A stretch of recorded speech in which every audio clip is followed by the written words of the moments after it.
everyone, my name is Kelsey and I work here at Fletcher Hills Pool. Today we're talking about Summer Safety Series Part 4, specifically CPR or cardiopulmonary resuscitation, when to use it and why it's so important.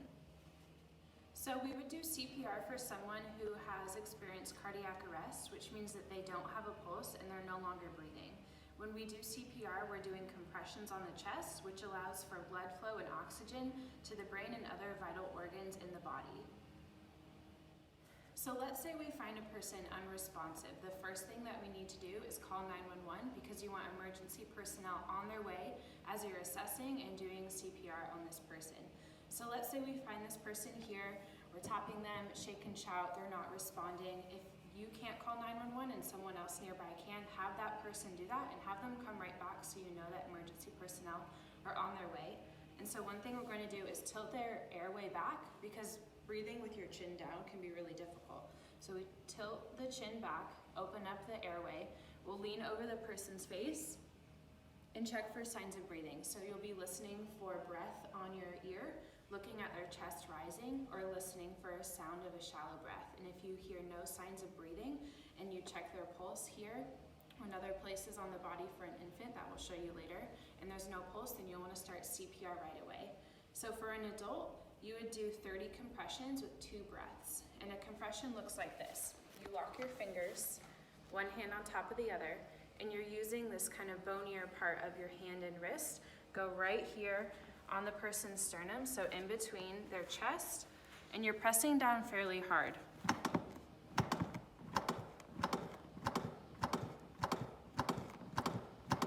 So that was 10 sessions in a row, and you'll do 30. And so after you've been doing this for a long time, you might come out of breath.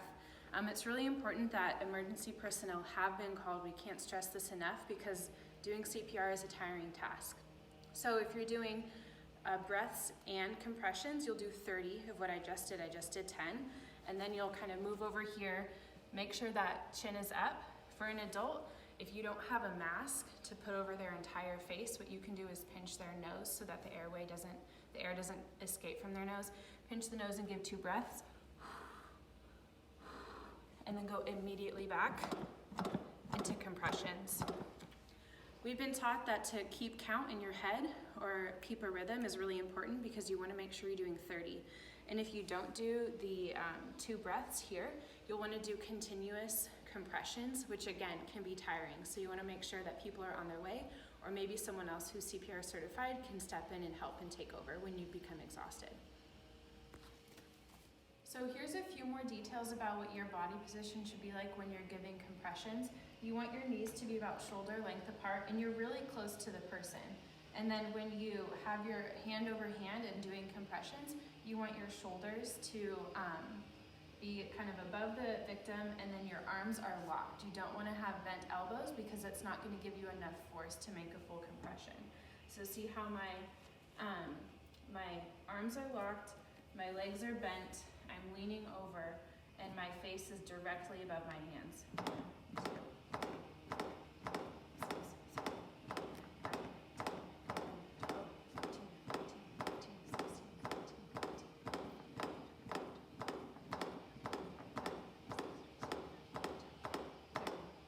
And that's 1 full set. Hi guys, I'm Miss Amanda here at the pool. I just wanted to touch on a couple of differences that we have between adult CPR and child and infant. So a couple of the different things between an adult and a child is that we're actually not going to press farther than 2 inches into a child, and we're going to keep their head a little bit more neutral when we're giving breaths. So with an adult, we would tilt it as far as we can back to open up that airway. But for a child, we're going to tilt it just slightly because children have a smaller neck area, so we can actually block their airway if we push it too far back. That's the same for our infant here for giving breaths. If we tilt their head too far back, we can close off that airway for them. And babies, we'd actually leave in a perfectly neutral position. Now, for our child compressions, it's still going to be the 30 compressions to 2 breaths in the same position on the child's chest, just not pushing as far as we would for an adult. Compressions on a baby are going to be a little bit different, and there are 2 different ways that we can do this. depending on your hand size or how the baby is positioned on the floor. So we're gonna use our 2 little baby fingers here, and then of course on a baby we are not pushing any more than 1.5 inches into their chest. So just the same how we wanna keep our arm nice and straight and with the best amount of force, we wanna just do tiny little compressions just like this. And our other option is using our 2 thumbs here, keeping that head in the neutral position, pushing gently with our thumbs. All right, so we've talked a lot about our compressions. Now we're gonna focus on our ventilations. So that's when we're giving our breaths to our person here. Remember, we're tilting that head back, plugging their nose, and putting our mouth over their mouth for those ventilations. We give our 2 breaths, 1, 2, and when we're giving our breaths, we want to make sure that we're looking at their chest to make sure those breaths are going in. That's a sign that they're getting air into their lungs. Now, it is possible that your breaths won't go into their lungs. What do we do in that situation? We're going to try to give our breaths the 2 times. Before we check to see if anything's blocking the airway, we'll go right back to our compressions. This is possible that it could push anything out of someone's throat if something's stuck. When we go back to our ventilations after our 30 compressions, we're gonna try to retilt, try again, and if they don't go in, we'll have to check and see if there's anything in their mouth. If we see something, we take it out. If not, back to compressions. When we get to ventilations, check again, see if anything's come up, and try again with our breaths.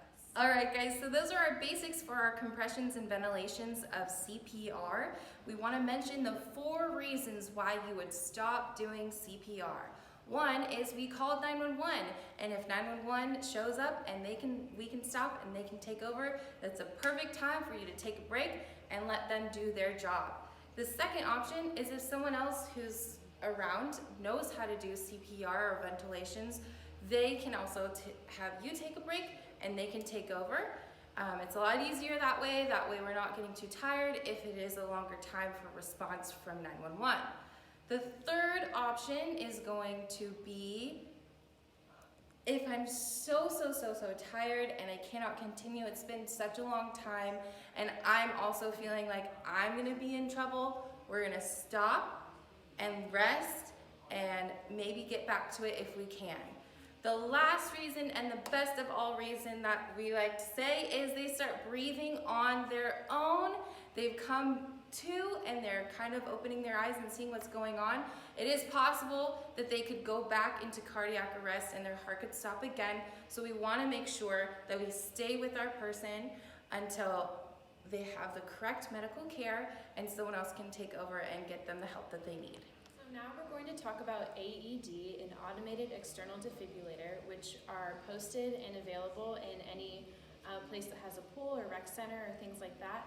And so we're going to talk about how to use an AED, and obviously it's not connected, but this is the packaging that you would find inside of one, and so you rip it open and follow the prompts. So once you turn on the AED, it'll tell you to remove the packaging and put the pads on, and so you really just follow the image and instructions here. I'm going to take one of these, put it on the upper chest of our victim, and take the other one and put it down here. So when we talked about CPR, we talked about oxygenating blood through the body, and when we talk about AED, it actually is able to identify one of 2 reasons a person went into cardiac arrest. So once we put the pads on here, we'll press another button on the AED and it'll tell us to stand back. It'll tell us to reposition if we didn't put these on properly. It really does kind of know what's going on.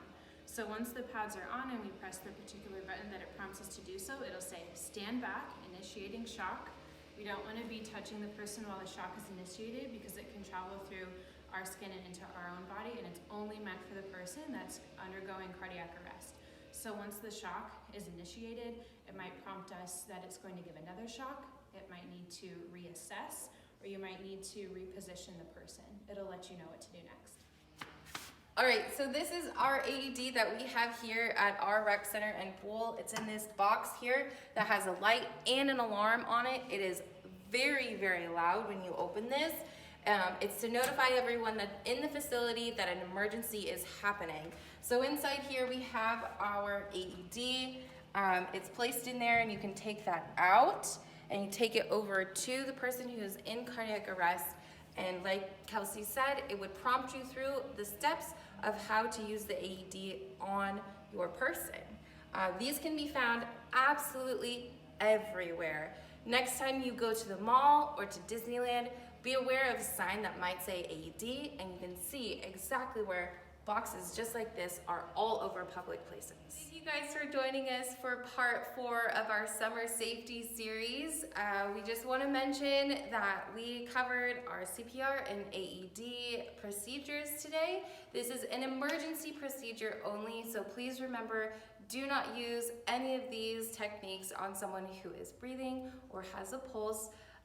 We also want to mention that everyone here at Fletcher Hills Pool and in all of the Parks and Rec department at the City of El Cajon are certified in first aid and CPR, and we are out there making it safer for you guys, but we'd also like you guys to be interested in getting certified yourselves. You can find out how to get certified at the Red Cross website. You can search in your local area of where classes can be provided and how much those classes are. Remember to check out all of our virtual rec classes that we have online right now on our Instagram and our YouTube at El Cajon Rec and at elcajonrec.org website. Thanks again. We'll see you next time.